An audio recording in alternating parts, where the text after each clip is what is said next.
talks to reach a Trans-Pacific Partnership Agreement have, as you would know, collapsed in Hawaii. What a complete waste of time that was.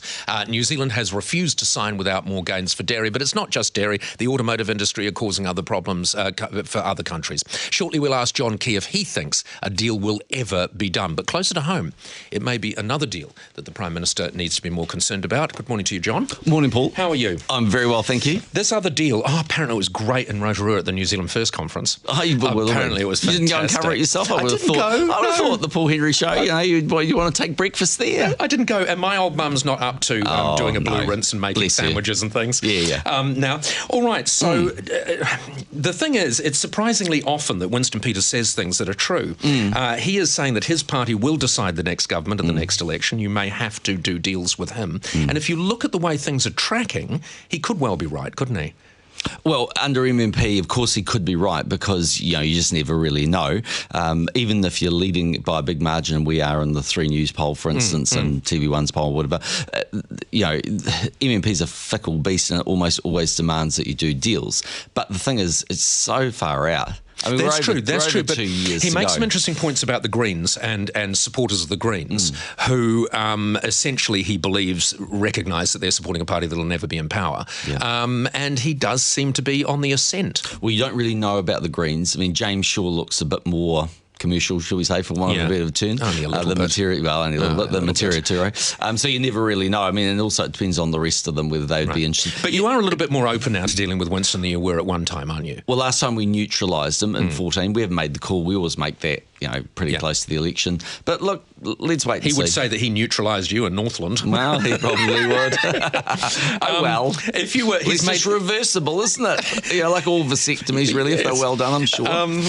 So, yes. Was that your idea of neutralisation? Likened to a vasectomy by Prime Minister. Oh, no, you said you neutralised me. Indeed. I suppose that's different from neutering me. Sorry, yes, there's a difference.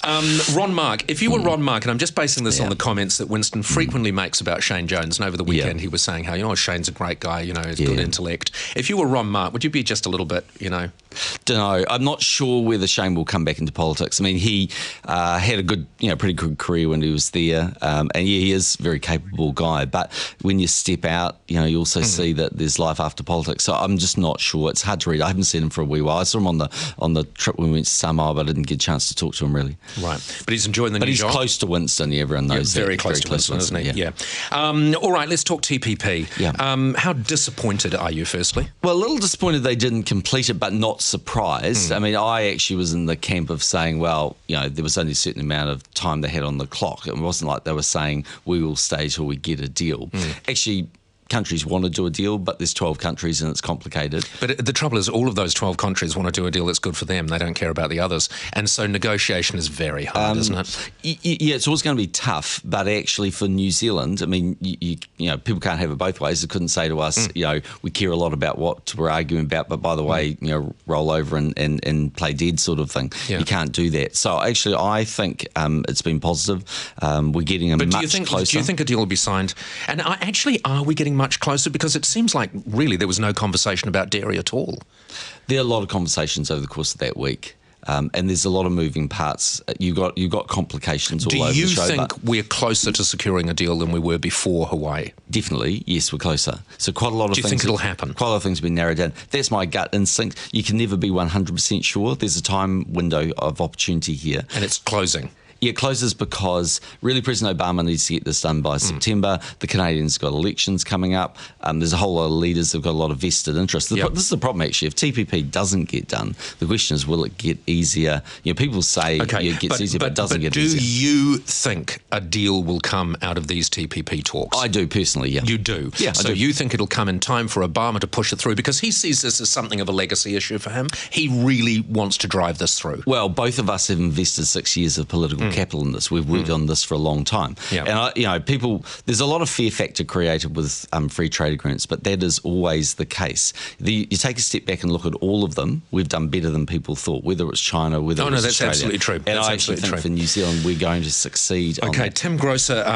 last night, speaking on the phone from Hawaii, said he gave a 100% cast iron guarantee that New Zealanders will not pay in Pharmac more for their drugs as a result of TPP. Correct. Now, is that playing with words? Is that like saying, well, we'll have to subsidise Pharmac more. We will pay, but at the end of the day, the person receiving the prescription won't pay anymore. Yeah, so all of these things aren't buttoned down. They're all part of the negotiations. But really, he can't give that 100% cast iron guarantee, can he? Because every New Zealander is a taxpayer. So we will pay more through our tax take for the medication. It's really like saying, OK, I'm going to look at one side of the sandwich and not the other.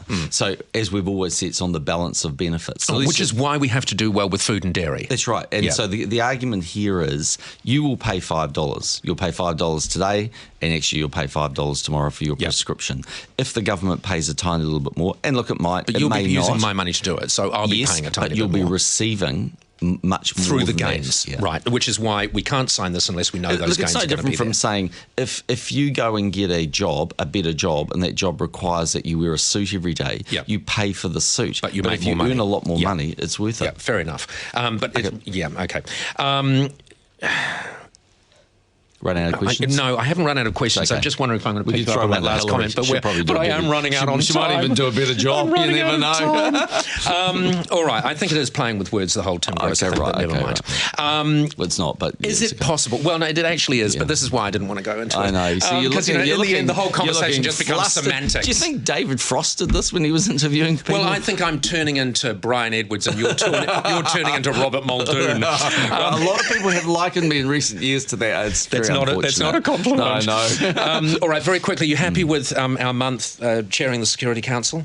Yeah, I think we did a good job. I mean, the big thing, of course, was getting the Security Council to essentially ratify the Iran deal. Yep. And I think for all of the arguments around the Iran deal, which is a deal that would see them essentially... It's still good. Yeah, it's still good. It's a good deal. Did we shine on the world stage, though, do you think? Did it meet expectations? Yeah, as much as you can. There was a lot happening in that month. And I think Murray did a good job. The team is doing a good job up there, Gerard Van Behaven. So, no, look, like all of these things, diplomacy at the United Nations is very slow. And as you pointed out, when on your show the other day, I saw you make the comment, it's not exactly democracy. Well, when 5 countries have a veto... Yeah, and that's not democracy, is it? It's not democracy. No. Just one very quick question. Yeah. I know you know the answer to this, and I know you're going to be reluctant to give me the answer. Yeah. 5 o'clock today, the announcement at Tiwai, they're staying, aren't they? Well, I'm hopeful that they will stay. Excuse me, I'm hopeful they'll stay. And the reason I'm hopeful is clearly the government put in some money a while ago to try and just ease things through. And I think, they have got a very good business potential in New Zealand. I accept that it's, struggling at the moment, but they make some of the purest aluminium in the world and they support a hell of a lot of jobs directly and indirectly. So I hope they stay. Brilliant. John, thank you very much. Okay. Have a good week. See you later.